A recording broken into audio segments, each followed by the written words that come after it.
Ruto netite na mbere na gikaro kyantuko ya yile ya thirikari yake kirane ndekiwe na mbere ntere cha county ya Laikipia. RAIS Ruto MICEMANIO na yuara chamaniti kinyana MINISTA bakiande kianene na kinyatari bagikire mantu mwanya kendo tegera urutingo ba thirikari yake mwankira nende na kinyana abombikia kwithira bakiagiridakia mkuruki. I have said with clarity that each and every one of us must clear their desk once a day. When you find that your desk is piling up with documents and files and papers, then you know something is wrong.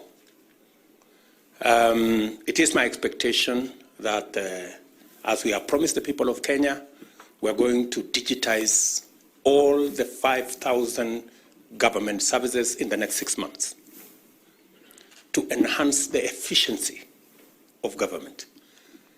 Eliud Owalo and his team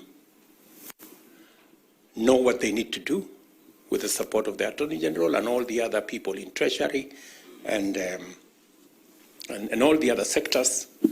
And every principal secretary and every cabinet secretary must make it their business to work with the Ministry of ICT so that government services in your departments, in the areas of your jurisdiction are digitized in the next 6 months so that the people of Kenya can access government without too much bureaucracy.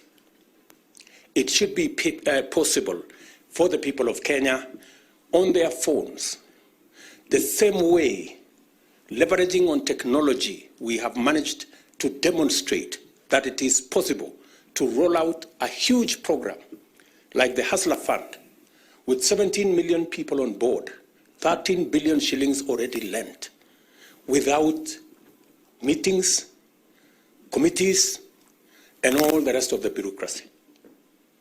It sends a very clear signal to us that technology can, leveraging on technology, we can make this administration not just professional, but most importantly, efficient.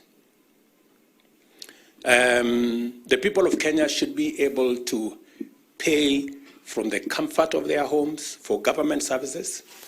They should be able to know their electricity bills at home and pay them. They should be able to transact on birth certificates, on all the other government services that are required from the comfort of their phones.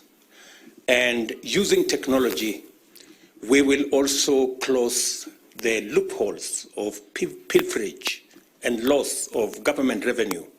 I want to tell you already, we are making very huge strides using technology to seal the loopholes that have always been a problem to us in matters collecting tax.